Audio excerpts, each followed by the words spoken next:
Oh, hey, sorry, didn't see you there. I was playing my Switch because today I'm about to give you 30 useless facts about the Nintendo Switch. This one too.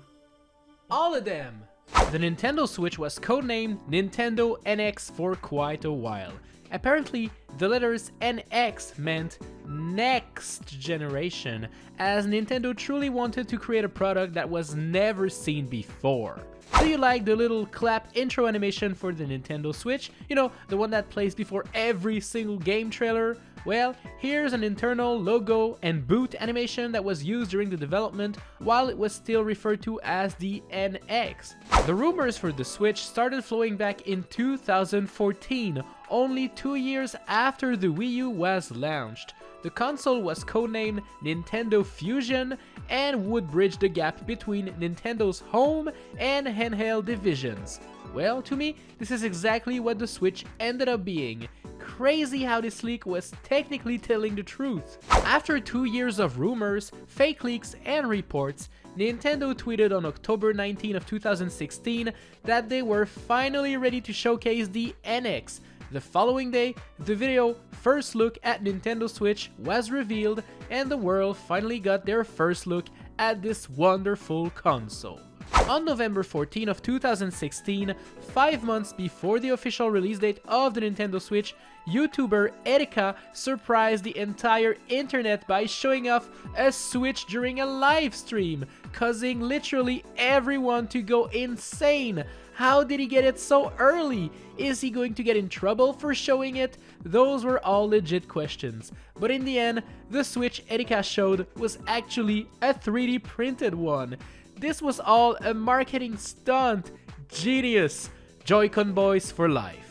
The Pro Controller is probably my favorite game controller ever made, and there's actually a secret message printed on the circuit board inside the controller. To get to see it, you have to hold the right joystick down and look at just the right angle. It's hard to see, but we can read, "Thanks to all game fans." Wow, this is so cool!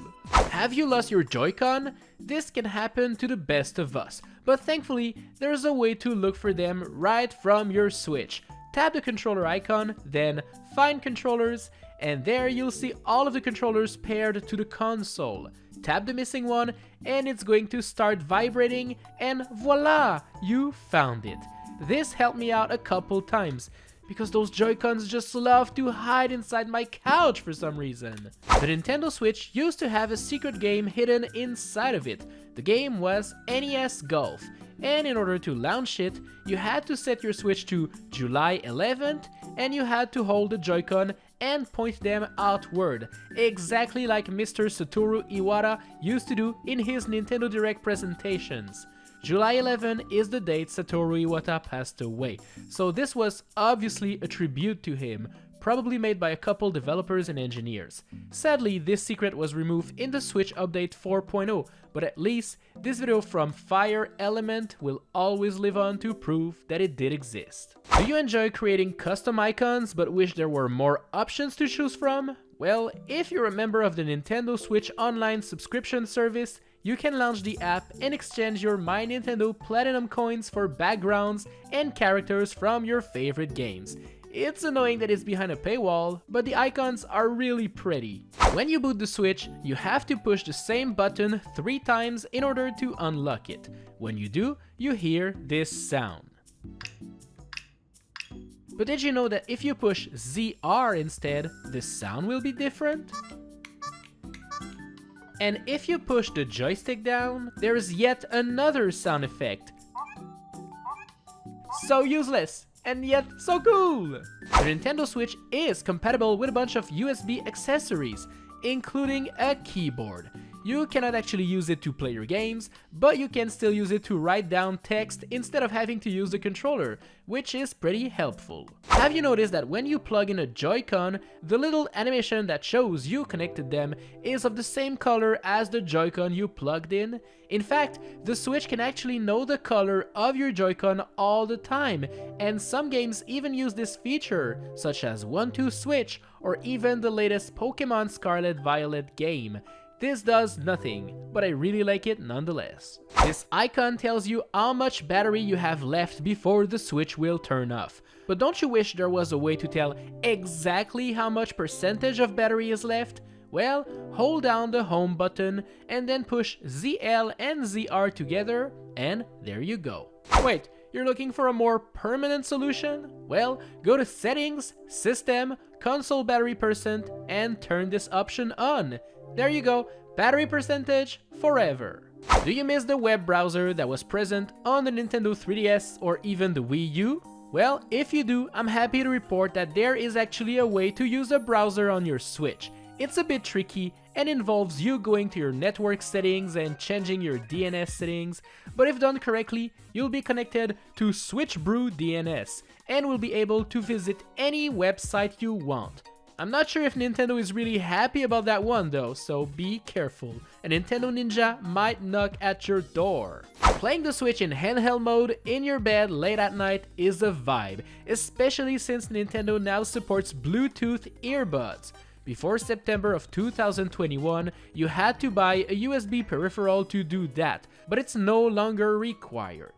Like the Switch Pro controller and the Joycons? Well, if your PC has a Bluetooth adapter, you can actually use them to play your games on your computer. Isn't that great? Are you sick of having to tap a game and then tap your user profile to launch it? Well, if your Switch only has one profile on it, you can go to the options and toggle Skip Selection Screen to save yourself a second every time you launch a game. Hey, that might be only a second, but if you play your Switch for over a year, you might have saved yourself a minute. Some games just have weird button mapping out of the box. Well, you can actually go to your system settings under controllers and sensor, and you can remap all buttons to do a different action. Pretty useful. If you're running out of space for your games, you have a couple options. You can buy an SD card, or you can archive old games you barely play anymore. Basically, archiving a game will keep the save files safe and sound, but will uninstall the game for now. It's pretty useful if you need space quickly. The Switch is region-free, meaning that any games you buy from other countries will play on it. This is particularly useful if a game is super expensive in your country, but super cheap somewhere else. For example, I got a very cheap copy of Hyrule Warriors on the internet, and even though it's not from North America, it plays just fine. Speaking of, you can actually create multiple Nintendo accounts from different countries and have them all on your Switch. Why would you do that? Well, there's some content that is only available in certain countries, and by having a Nintendo account from that place, you can actually access it. And some places like Australia, for example, actually receive titles earlier than North America, meaning that if you have an Australian account on your Switch, you can play games about 12 hours before anyone else. This will definitely make some people quite jealous. Personally, I'm a fan of physical games, but if you don't care and you want to go digital only, well, every time you buy a game on the eShop, you will receive some gold coins that can be used to purchase other digital games. Basically, you receive cash back after every purchase, which is kinda cool. And while we're on the topic of digital games, did you know you can actually buy them on your smartphone or PC, and then start the download from there without ever having to turn your Switch on? That's a pretty useful feature when you're at school or at work and you want your game to be ready when you arrive home. Did you have an epic picture in your gallery and you'd like to send it to your phone without having to tweet it or post it to Facebook? Well, you can actually just send it to your smartphone with an option in the sharing and editing menu. Now, this beautiful picture can be mine forever.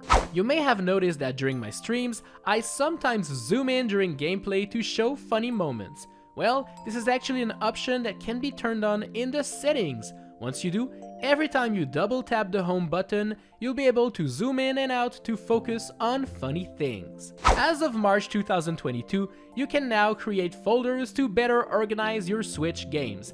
This is not as useful as it could be, but it's nice to have it nonetheless. If your Switch actually freezes and there's nothing you can do to fix it, well, you can actually hold down the power button on top for 10 to 15 seconds to automatically perform a hard reset. The Switch is going to turn 6 next year, which brings the question, What is the successor? Are we getting a Switch Pro? When can we expect to play it? Is it going to be the NX2? So many questions, so little answers. Thanks a lot for watching this video. I hope you enjoyed it. Tap the cards on screen right now for more epic useless facts, and I'll see you in the next one. Bye!